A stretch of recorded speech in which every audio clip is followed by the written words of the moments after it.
मैं विपिन वर्मा आपका MS classes में एक बार फिर से स्वागत करता हूं।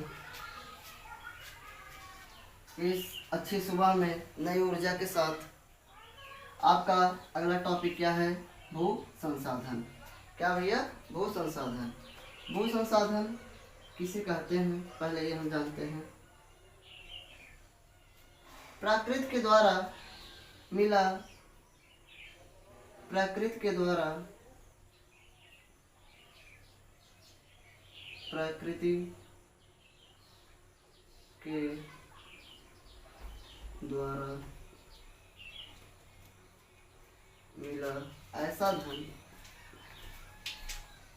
ऐसा संसाधन, संसाधन जिस पर मानव, जीव जंतु, पेड़ पौधे,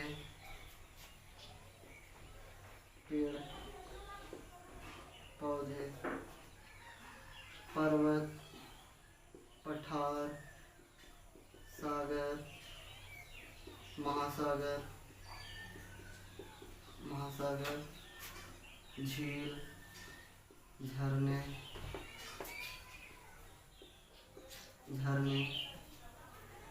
पेड़, मानव, जीव जंतु, पेड़ पौधे, पर्वत, पठार, सागर, महासागर, झील, झरने आदि चीजें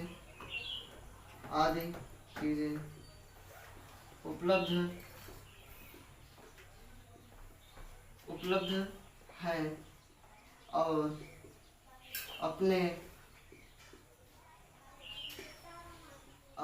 सभी क्रियाओं को क्रियान्वित करते हैं। वह क्या आपका वो संसाधन भैया, उसे हम क्या कहते हैं? Land resources. क्योंकि यह प्रकृति के द्वारा हमें मिली है, यह प्रकृति के द्वारा हमें मिला है या दिया गया है ऐसा संसाधन जिस पर मानव, जीव जंतु, पेड़ पौधे, पर्वत, पठार, सागर, महासागर, झील, झरने आदि चीजें क्या हैं? उपलब्ध हैं। वह आपकी क्या कहलाती है? भू संसाधन कहलाती है। क्या कहलाती है भैया? भू संसाधन कहलाती है। क्योंकि यह नहीं होता तो हम आप भी नहीं होते, यह नहीं होता तो हम आप भी नहीं होते। इसलिए सबसे इम्पोर्टेंट क्या है? भूमि है। क्या है? भूमि। सबसे इम्पोर्टेंट क्या है? भूमि है, जो प्रकृति के द्वारा हमें मिला हुआ है जी। तो भारत का भौगोलिक क्षेत्र, भारत, अगला पॉइंट इसी में, भारत का भौगोलिक क्षेत्र,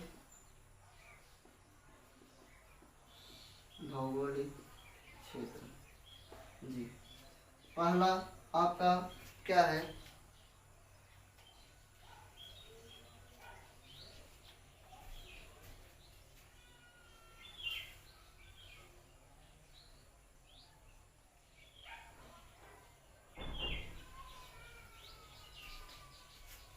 जी आपका यह 12 महीने, ठीक है, 12 महीने जल का प्रवाह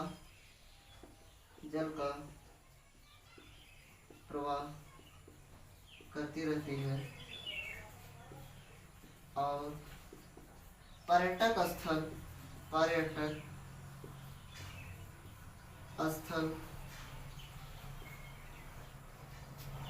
बनाए रखती है। क्या किए रहती है? पर्यटक स्थल को बनाए रखती है और उसका विकास करती है। पर्यटक स्थल का विकास करती है तथा परिस्थितियां अनुकूल बनाए रखती है, अनुकूल बनाए रखती है। तो भू क्षेत्र कितना आपका? आपको पता होगा 43%। पठार कितना आपका, पठार आपका 27%। उसके बाद पर्वत कितना आपका 30%। कितना भैया 30%। एक बार फिर से पुनः भू क्षेत्र कृषि और प्रौद्योगिकी का कार्य करता है 43% में। उसके बाद पठार आपका कोयला, खनिज, जीवाश्म आदि चीजें उपलब्ध करवाता है कितने में 27% में।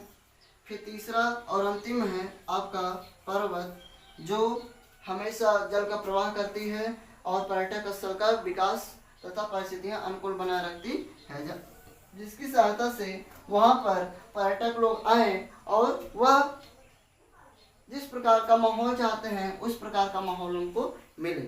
तो ये आपका भू संसाधन है। भू संसाधन का अगला टॉपिक क्या है, फिर से हम बता देते हैं। प्रकृति के द्वारा मिला ऐसा संसाधन जिस पर मानव, जीव जंतु, पेड़ पौधे, पठार, सागर, महासागर, झील, झरने आदि चीजें उपलब्ध होती हैं और अपने सभी क्रियाओं को क्रियान्वित करती हैं, वह क्या कहलाता है आपका भू संसाधन कहलाता है। उसके बाद अगला पॉइंट है इसका भारत का भौगोलिक क्षेत्र। भारत का भौगोलिक क्षेत्र में पहला आता है भू क्षेत्र कृषि और प्रौद्योगिकी का कार्य करती है, इस पर 43%। उसके पठार, पठार में कोयला, खनिज, जीवाश्म आदि चीजें मिलती हैं 27% में। उसके बाद पर्वत 12 महीने जल का प्रवाह करती रहती हैं और पर्यटक स्थल का विकास करती हैं तथा लोगों के लिए परिस्थितियां होती हैं, जो स्थितियां होती हैं वो उनके अनुकूल बनाए रखती हैं। इसके बाद अगला पॉइंट है इसी में, अगर आप लोग स्क्रीनशॉट लेना चाहें तो आप लोग ले सकते हैं 30% जी, क्योंकि शार्ट में सारी चीजें बताई जाती हैं जो आपके एग्जाम में बहुत कारगर साबित हो सकती हैं। वो संसाधन की विशेषताएं, वो संसाधन की विशेषताएं,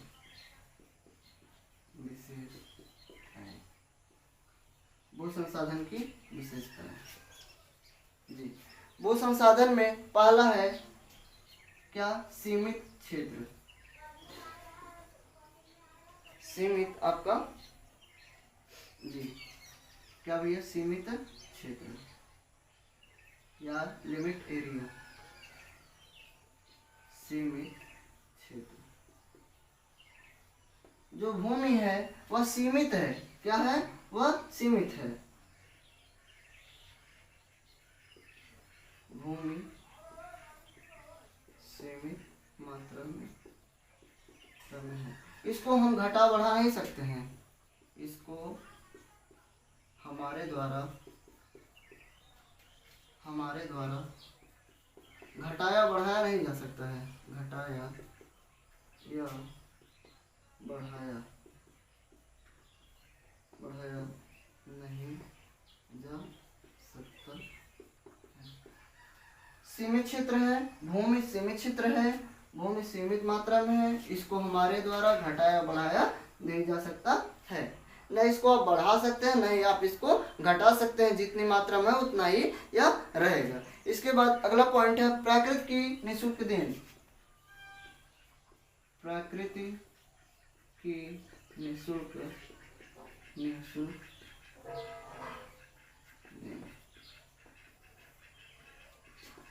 ऐसा संसाधन जो प्रकृति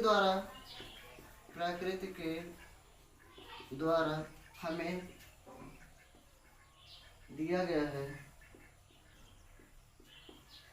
इस पर किसी प्रकार का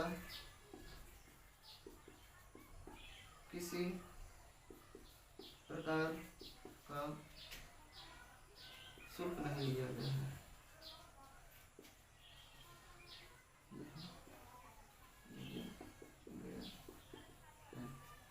जी। निःशुल्क हमें प्राप्त है, निःशुल्क हमें क्या भैया प्राप्त है, शुल्क इस पर नहीं लिया गया है। तो यह प्रकृति की देन है, प्रकृति द्वारा दिया गया है, तो इसका हम अच्छे से सदुपयोग करें, यानी कि उसका दुरुपयोग करें जी। अगला पॉइंट है आपका अनासवान। तीसरा पॉइंट है आपका अनासवान।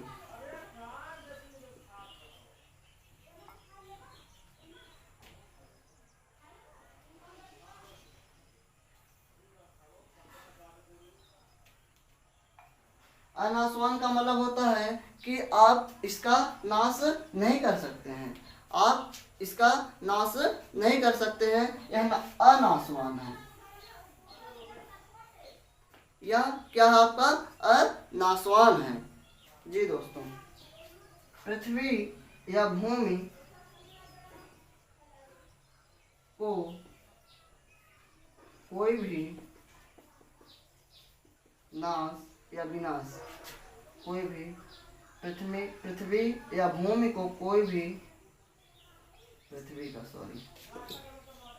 भूमि का कोई भी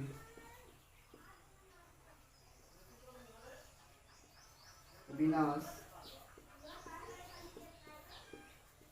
नहीं कर सकता है। भूमि का कोई विनाश नहीं कर सकता है। मनुष्य केवल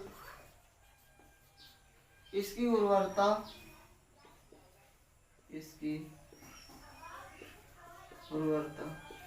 में उर्वरता को घटा या बढ़ा सकता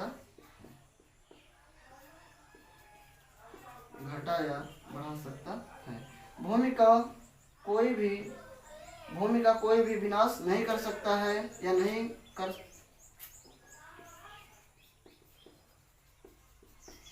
सकता है। मनुष्य केवल इसकी उर्वरता को घटा या बढ़ा सकता है। मनुष्य इसको क्या करता है, इसकी उर्वरता में कृषि योग्य अपने बना सकता है, या तो उस पर कुछ न बोया जाए, उसके द्वारा खाद मिट्टी न डाला जाए, तो वह क्या होगा, उसमें जो उर्वरकपन होगा वह धीरे धीरे क्षीण होता जाएगा, धीरे धीरे समाप्त होता चला जाएगा। इसके बाद अचल एवं गतिहीन, इसके बाद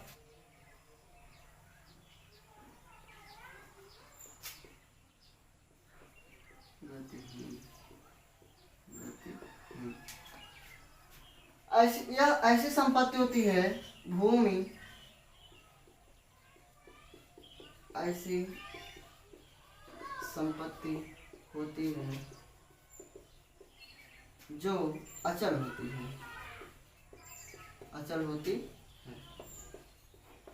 होती है और इसमें किसी प्रकार की गति नहीं होती है।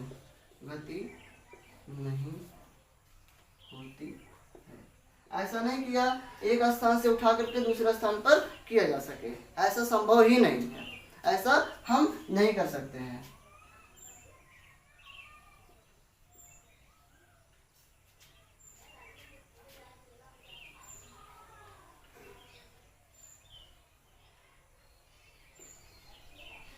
गति एवं गुणों में विविधता, स्वरूप एवं गुणों में विविधता।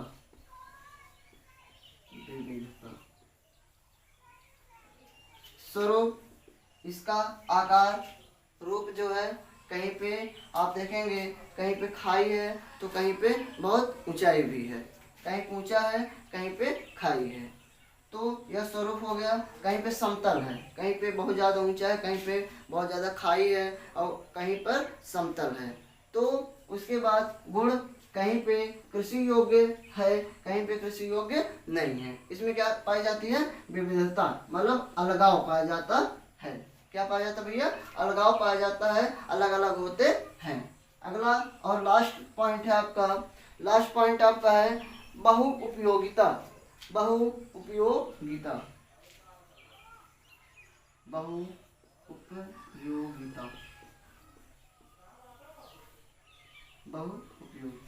आप इसका उपयोग किसी भी प्रकार से कर सकते हैं। यहाँ पे आप जो है कोई भी कार्य, कृषि हो, कोई संस्था डालना हो, तकनीकी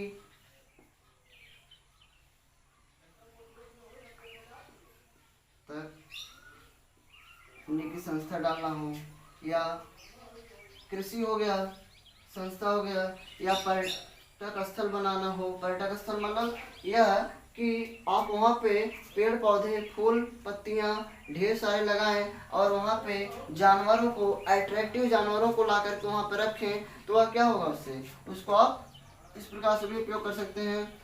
विद्यालय आप डाल सकते हैं, विद्यालय चिकित्सालय, चिकित्सालय आदि रूप से इसका आप उपयोग कर सकते हैं। यहाँ पे आप अपना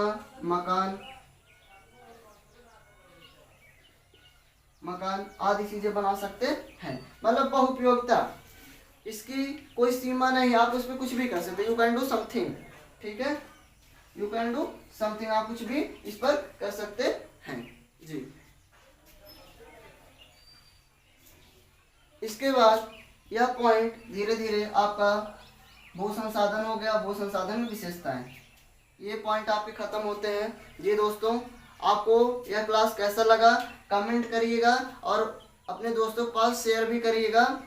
यह जो शेयर और कमेंट करते हैं यह हम लोगों को मोटिवेट करता है कि आपको अच्छे से अच्छा कंटेंट लाया जाए और उसको बेहतर तरीके से समझाया जाए जी। दोस्तों, यहीं पर यह टॉपिक ख़त्म होता है। Thank you so much.